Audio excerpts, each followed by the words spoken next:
we want to turn to a very, very important issue as we get into the school years beginning all across the country here, and that is the teacher shortage and the overall crisis in public education in the United States. And we are very honored to be joined for this conversation by Natalie Rizzi, who's a public school teacher, public school librarian, and currently the vice president of substitutes with the United Educators of San Francisco.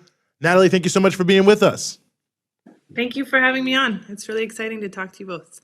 Well, we're really excited to have you. I think a lot of people, certainly anyone with kids, has been hearing about this issue of a teacher shortage in the United States as we go into the fall here in the new school year.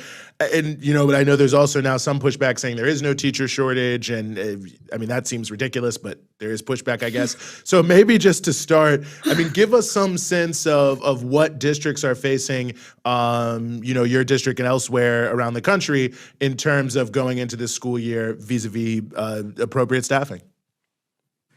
Yeah, I'll speak to specifics of the district. So I teach in San Francisco Unified School District and and elected to represent. It's a pretty urban district, not huge, right? We serve about 48 to 50,000 students with about 6,200 educators. And we were starting the year off hundreds of educators short. And there is a distinction to be made. I think people talk about teachers a lot, but there's a lot of people who work in education.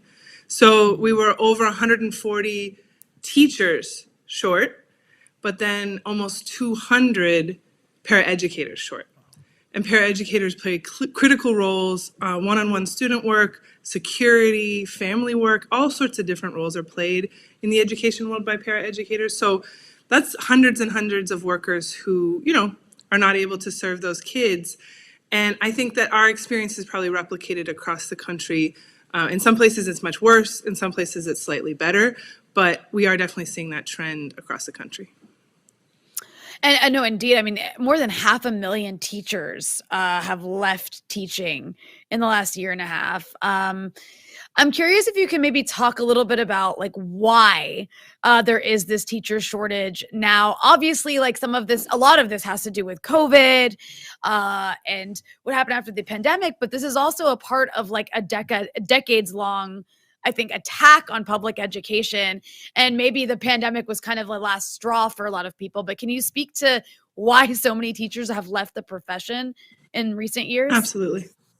Yeah. So I think you hit the nail on the head. The pandemic was this expansion of what we were all already experiencing in public education. And I'll speak to the pandemic first. What we experienced as educators in the pandemic was that for the health of our communities, for the health of our families, we pivoted and began to do education in a way no one had ever considered it before. And educators, it was exhausting, it was demoralizing and alienating in a lot of ways. So just that experience within the pandemic was very, very challenging. And it came at a time with very little political support and often political attacks as the pandemic carried on. And the government provided no real support for individuals. What we really saw in our schools, we see it in the Board of Education races and the way educators were spoken about. I think people turned on each other. They turned, right? That real angst and anxiety became something that we then had to contend with as educators who are trying to do our best in a very difficult situation. And I could speak about that for a long time, but I think what it did was made, sort of heightened a demoralization and a feeling of a lack of respect for a profession that you go to college for, and then you go to additional schooling for, and you come out with quite a bit of debt. And you're in that situation as an individual, and you're experiencing it. But what you said about the last 10 years, and I would argue even longer than that, is that there has been a sustained attack on public education since the late 80s. It was really hot, started in the late 80s, but rolled all the way through, and we experienced it in the attempts to underfund education, to promote charter schools, to pull kids out of public education, and really as an attack on our unions, which is the collective voice of our educators in those spaces that speaks not just for us, but for our students as well. And we've seen that develop. And that attack on public education has led to a place where I'm sure everyone's seen, the map of teacher pay penalty. where Colorado teachers are paid 35% less than the rest of the country. Here in California, it's more like 16 to 17%. But you know, this idea that your other college educated professionals are being paid far more in wages and compensation than you are for something that people value. Everyone loves their teachers. Everyone loves, you know, you have teachers who were really important to you.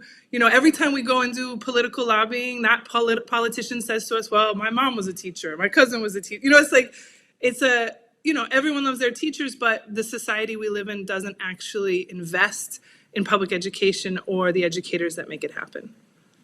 You know, I think that's such a good point, because I think it really puts it into context. I mean, you know, sort of what we value as a society and what it says about the politics of a society that we could even be here. I mean, you know, and of course, this the enemies of public education are always saying, oh, these teachers are just greedy. Oh, they're doing this, doing that.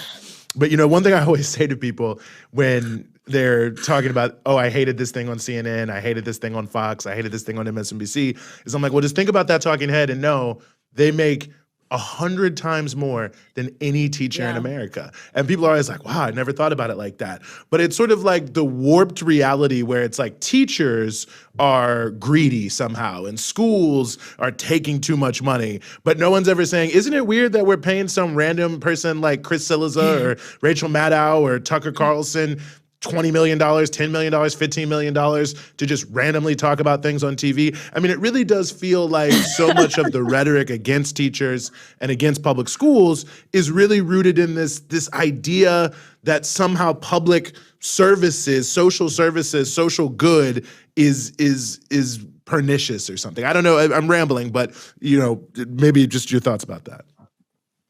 Yeah, I think that's a really critical point. I mean, we spoke out at the Board of Education meeting just this last night. I'm forgetting what day it is, but it was last night, or 2 nights ago, sorry. And, you know, we had paraeducators get up and talk about what it's like to live in San Francisco when, you know, the cost of living is so high that you really need to make like $39 to $45 an hour for a living wage. We're not talking 15, like more than twice that. And paraeducators make, you know, $24,000 to $28,000 a year, and they're trying to do their best, but they can't even live, not only in the communities their kids live in, but the city that their kids live in. And then what does that mean? And the idea that teachers get into this for the money is such a falsity. It should be laughable. No one should be able to repeat that without just being ridiculed, because it's never been true. But at this moment, I think what we're facing is that the crisis in public education can be turned around. Like, it could have been turned around 10 years ago, but no one did anything about it. The de-investment in public education, the de-investment in colleges that educate teachers, those were all things that were happening. And the only thing that shifted it actually were the 2018 teacher strikes. That was when the whole de-investment started to shift, but it was so late. And now this crisis is so present for everyone that I think we do have an opportunity to change the crisis. And, you know, the teachers unions are at the forefront of that struggle. The Columbus, Ohio teachers are on strike right now. And when you look at what they're asking for, it speaks to this. It speaks to revitalizing and stabilizing our educator population so that we can be in the classrooms with our kids, teaching at a very, very critical time for everyone, for an entire society. The pandemic is not over. Of course, we see that, but we are able to be back in the classrooms. We are able to be fully present with our students and our communities. And this is kind of a key moment in that struggle to shift what has been going on for many decades. And it's also like, I mean, that is the positive side of this. It's also just so unfortunate because in the process, there are these trained professionals who have college degrees, who've studied this, who are now no longer in the profession, and you can't rebuild that overnight.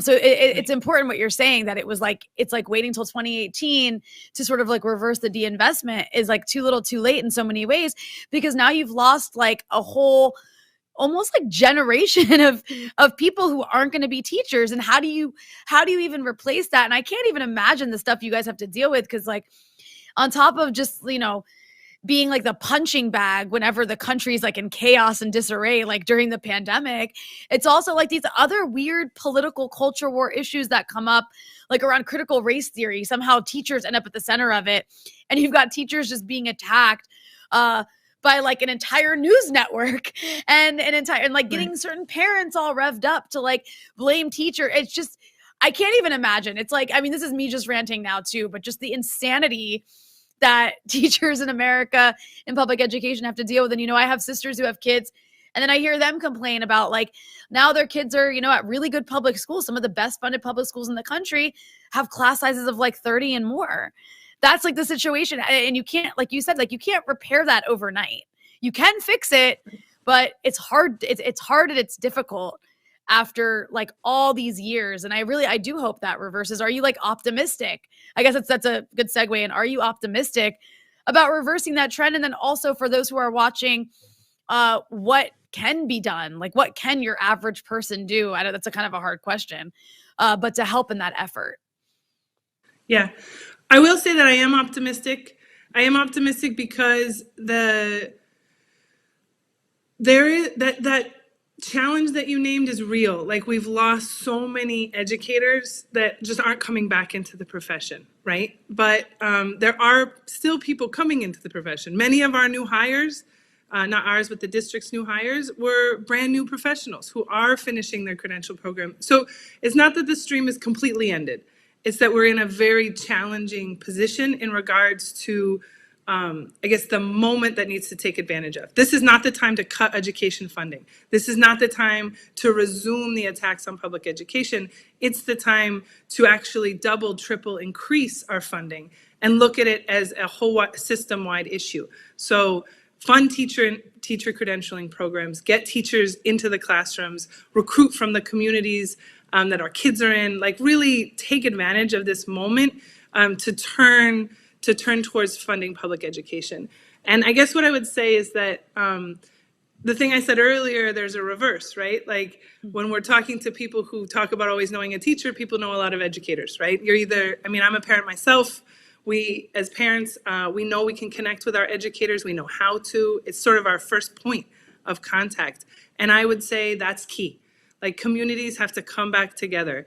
And what we've seen from educators across the country since 2018, but since before really, but 2018 really changed it, is the idea that when we fight, and what we say is we're fighting for the schools our students deserve. When we fight, that's what we're fighting for. And that means that we need our voices of our families. We need the voices of the communities in these struggles to turn this tide. So I would say get involved. Like if you're in Columbus right now, go join a picket line, be out there, connect with the educators who are there as best you can. And I think that's the first step anyone can take to becoming part of what could be a potentially very strong movement. No, I think that's a really, really strong point. And in a way, I don't want to preface it, but I mean, it does make me think a lot about, something that I think teachers unions have put out in a huge way here, this concept of bargaining for the public good and how, fighting for public education is really fighting for everything. And I think, certainly I know it's what you all do at UESF. It's been a big part of the Chicago Teachers Union, where this fight for public education has become part of a bigger fight for public social goods. And that, like, you know what I mean? And sort of the school as a pivot point for talking about what kind of society and what kind of communities do we really want to have. And that, to me, that feels like a powerful connection to make in terms of how, public education as a foundation for our societies is a big part of talking about the future. Absolutely. And what we've talked about is part of bargaining for the common good, and it's almost an expansion of that, is that when we are talking about the schools our students deserve, we're talking about community schools. And so this means that these are schools where you're fully staffed. You have the counselors, the psychologists, the social workers, the amount of paraeducators you need to be fully present in the educational, academic, and social well-being of your students, but it's beyond that. It incorporates the needs of those students' families and the community around it.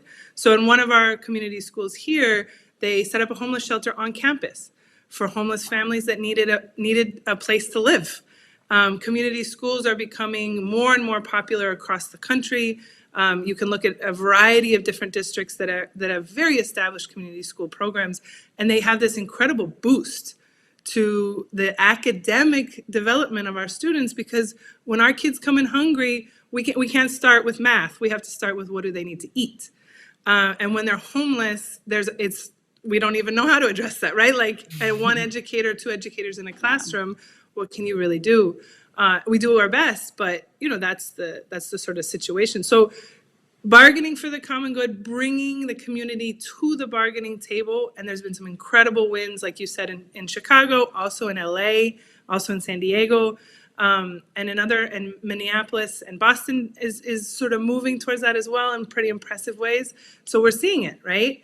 I think that's really what I was talking about, is how do we come together so that it's not just the community needs one thing, educators and students need another, but it's a holistic approach to ensuring that we really do meet the needs of our students.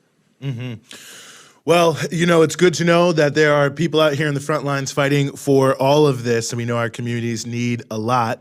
Natalie Hrizi, public school teacher, public school librarian, vice president of substitutes for the United Educators of San Francisco. Thanks for all your work, and thank you for giving us some of your very valuable time here on the Freedom Side. Thank you.